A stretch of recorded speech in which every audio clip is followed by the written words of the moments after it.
नमस्कार मित्रों, आप सभी का पुनः स्वागत हमारे इस अभियान संपूर्ण स्वास्थ्य यानी कि इंटीग्रल हेल्थ में। साथियों, मैं आपका धन्यवाद भी ज्ञापित करना चाहता हूं और आभार भी व्यक्त करना चाहता हूं, क्योंकि आपके द्वारा मिले गए प्रोत्साहन व मार्गदर्शन से मैं अब आगे और बेहतर काम कर पाऊंगा। वस्तु कहीं ढूंढे कहीं की ही विधि आवे हाथ, कहे कबीर तब पाइए जब भेदी लीजे साथ। ऋषियों ने, मुनियों ने, संतों ने, ग्रंथों ने हमें बार बार आगाह किया है और सत्य को जो कि धूमिल हो गया था उसे अनावृत किया है, उसका उद्घाटन किया है। लेकिन देश काल परिस्थितियों के अनुरूप बार बार वो धूमिल हो जाता है, पुनः धूमिल हो जाता है, इसीलिए उसे अभिव्यक्ति की जरूरत है। आज हम गौमाता के अन्य गव्यों की बात करेंगे, क्योंकि हम गौमूत्र के बारे में बात कर चुके हैं, इसलिए अब अन्य गव्यों के बारे में और उनके वैज्ञानिक आधार की, ताकि आज के जनमानस को यह बात जम सके, उसके मानस पटल में यह बात स्थिर हो सके कि आज भी हमारी भारतीय गौ माता विलक्षण है और उसके गव्य अति विलक्षण। चलिए शुरू करते हैं। सबसे पहले गोघृत। रिसर्च वर्क डन ऑन गोघृता एंड गोघृत प्रिपरेशंस, गोघृत and cholesterol. People nowadays have become more conscious about their dietary intake with the growing proportions of obesity and other lifestyle disorders. It is common misbelief that ghee is responsible for high level of cholesterol in blood. Though ghee and oil are substances rich in fat and high on calories, not all type of ghee are harmful. According to Ayurveda, ghee made from cow's milk, when consumed in medicinal proportion, is beneficial for general mental and physical health. वैदिक विधि से बनाया हुआ भारतीय गाय का घृत आयुर्वेद के अनुसार किसी भी तरह से general mental and physical health के लिए बहुत अच्छा है। A clinical study on the effect of गोघृता on the fatty acid and cholesterol level in blood was conducted on 7 alcoholic and 10 non-alcoholic individuals in Nagpur. For a period of 15 days, the study revealed that there was decline in total serum cholesterol level, but it was statistically insignificant. The levels did not rise. There was the significant decline in fatty acid level EFA in alcoholics. After consuming Goghrita for 15 days, the individuals showed increased appetite, relief from abdominal discomfort and constipation. Burning sensation and redness of eyes was significantly reduced. Individuals expressed that they felt more energetic. Visheshana balanam prasasyate. The role of butter in pediatric health care. Studies और review लंबा है, मैं केवल conclusion की बात करता हूं, क्योंकि सारे डॉक्यूमेंट्स का रेफरेंस एंड इनके लिंक आपको डिस्क्रिप्शन में उपलब्ध हैं। The role of butter in pediatric health care. They have strongly recommended butter in pediatric health care, quoting it is Visheshana balanam prasasyate. Importance of घृता in old age. सभी age factor के हिसाब से study की गई है उसके अनुसार old age के लिए इसके भी कंक्लूजन पे आता हूँ। हेंस घृता plays a vital role in old age by combating with the senile problems and delaying ageing process. जो बुढ़ापे से रिलेटेड जो समस्याएं हैं उनको प्रोटेक्ट करता है और एजिंग को डिले करता है। घृता in Ayurveda a review to evaluate the importance of use of घृता इन अष्टांग आयुर्वेदा। जो हमारे आयुर्वेद का 8 फोल्ड आयुर्वेद है उसमें इसका इवेल्युएशन किस तरह किया गया है। घृता is used since very ancient time include the Vedic काला। घृत is described in Ayurveda is सप्त धातु वर्धक, ओज वर्धक and has suggested to use घृत in day to day life। हमारे शरीर में 7 धातुएं होती हैं। किसी भी खाद्य पदार्थ का, किसी भी इंटेक का जब अपन प्रयोग करते हैं तो हमारा कोई एक पर्टिकुलर धातु नरेश होता है, एनरिच होता है, लेकिन घृत एक ऐसा खाद्य है जिससे सारे सप्त धातु एनरिच होते हैं। इवन ओज जो 8वां धातु कहलाता है, ओरा, ये भी बढ़ता है, वर्धक है, ओज वर्धक भी कहा गया है इसे। इस स्टडी का कंक्लूजन है कि यूज ऑफ घृत is best describe in Ayurveda. All the Ashtanga of Ayurveda has described its use in the treatment part as well as in diet and as the immunomodulate और रसायना। फिर इसके बाद में a study on the effect of अष्टमंगला घृता on intelligence of children. घी के साथ कुछ औषधियों के प्रिपरेशन से जो बनाया जाता है उसका इसमें हाइपोथेसिस है कि the hypothesis that Ashtamangala Ghrita improves intelligence of children was formulated. 22 students residing in hostel was selected as sample. मैं इसका रिजल्ट एंड कंक्लूजन की बात करता हूँ। Means for the scores on intelligence and academic performances in the school was calculated.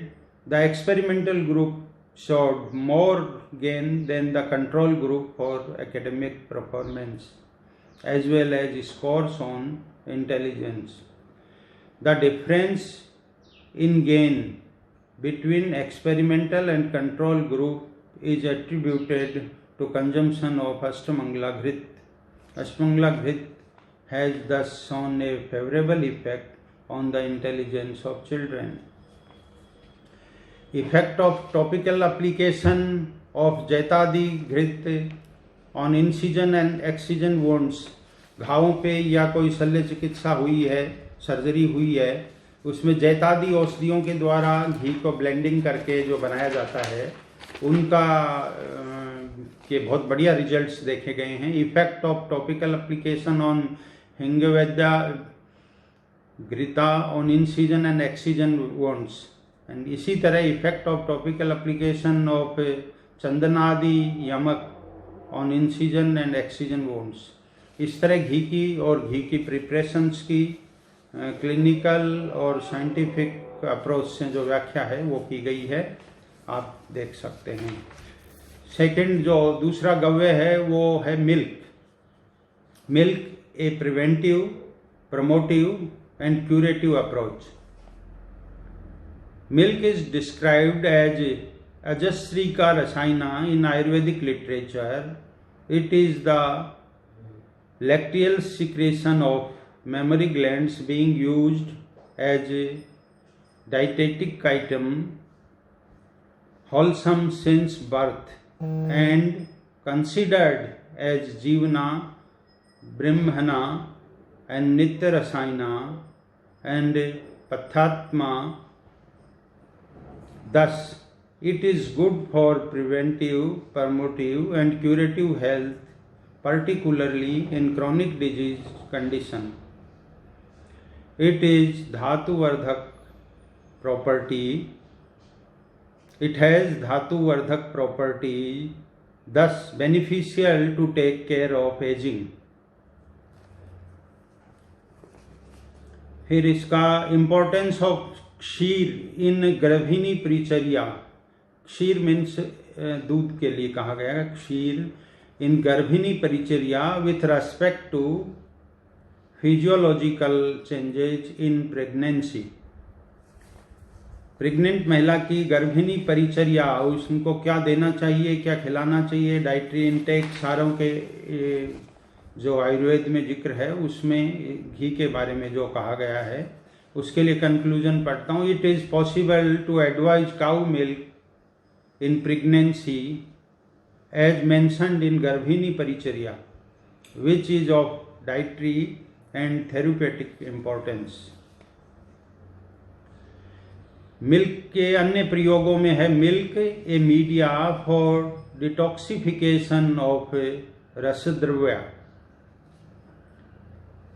All the material present in the universe may be used as aushadhi, but not in raw form. They need different pharmaceutical process for therapeutic purposes because the pharmaceutical procedures like sodhana, marna, zirana are the factors which convert the material into a drug suitable form.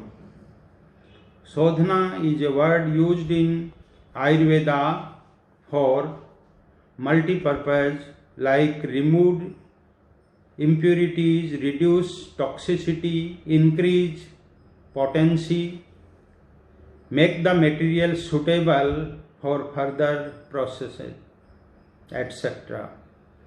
There are so many methods for sadhana, just like samvedana, bhavana, dhalna, etc. Milk is one of the chief liquid media for sadhana process. Ashuddha dravya left their protein soluble and fat soluble impurities in milk and milk give its quality to dravya. इस तरह milk के द्वारा किसी भी औषधि का शोधन होता है तो औषधि की इम्प्योरिटीज और टॉक्सिसिटी एंड अदर अशुद्धियाँ दूध धारण कर लेता है और दूध की जो गुड क्वालिटी है वो दिए गए द्रव में आ जाती है. वैसे भी डे टू डे लाइफ में और डाइटरी इंटेक में दूध को बैलेंस डाइट और कंप्लीट डाइट कहा गया है. इसके बाद में तक्र की बात है. तक्रस्य शुक्रस्य दुर्लभम. तक्र छाछ को कहा गया. छाछ तो इंद्र को भी दुर्लभ है. इसके अलावा दूसरी लोकोक्ति में कहावत है अपने यहाँ की भोर ही जो मट्ठा पियत है जीरा नमक मिलाए बल बुद्धि तीसे बढ़े सबे रोग जरी जाए. According to Ayurveda, it is considered as Amrit, according to one of the slokas. The person who takes takra daily never becomes ill, and diseases which get suppressed by consuming takra never originates. एक बार जो बीमारी या illness जो छाछ के द्वारा तक्र के द्वारा जो समाप्त होती है वो दोबारा उभर के नहीं आती है. अन्यथा जो भी कोई औषधियों के प्रयोग से बीमारियों को दबा दिया जाता है उनकी पुनरावृत्ति का डर हमेशा बना रहता है. तक्र can be described as a skimmed lactic acid milk, residue of casein and serum containing 2 crores to 5 crore harmless bacteria per cc and having the properties digestive, vermicidal, antipyretic, diuretic, etc. As per the Ayurvedic classics, it is used as a drug, diet and anupana. It is also useful in various pharmaceutical processes, that is in sodhana, sandhana, telpaka, etc. Antimicrobial activity of Takraristha and Ayurvedic पंचगव्य formulation. तक्रारिष्ठा एक छाछ के द्वारा बनाई हुई preparation है, formulation है। उसमें बताया गया है the result may be considered important from clinical point of view. The formulation known as Takrarishta is found to be effective against several harmful bacterial strains. The use of this formulation therefore be justified in GI infections and disorders as well as in food poisoning. It is common experience that presently available antibiotics are rapidly getting exhausted as organisms develop resistance against them. We may certainly hope that a conjoint use of naturally occurring antibacterial substance may prove useful in forthcoming medical practice. अर्थात भविष्य में जो अब antibiotic से अपना असर खत्म कर रही हैं, भविष्य में इन्हें रीबूस्ट करने के लिए, एनहांस करने के लिए इनकी पोटेंसी को छाछ का, तक्र का बहुत ही महत्वपूर्ण उपयोग हो सकता है। ये इसका विवरण आपको डिस्क्रिप्शन में मिल जाएगा। रिसर्च वर्क डन ऑन गौमय प्रिपरेशन। गौमय मीन्स गाय के गोबर के द्वारा, जैसे दंत मंजन है, मलहम है, सोप है, कई तरह की प्रिपरेशंस हैं इसमें। Effect of topical application of Kamdhenu मरहम on incision and excision wounds. Treatment with Kamdhenu मरहमा showed better healing as compare to untreated control wounds. Appreciation of Dant Manjana by practicing periodontist in his own word।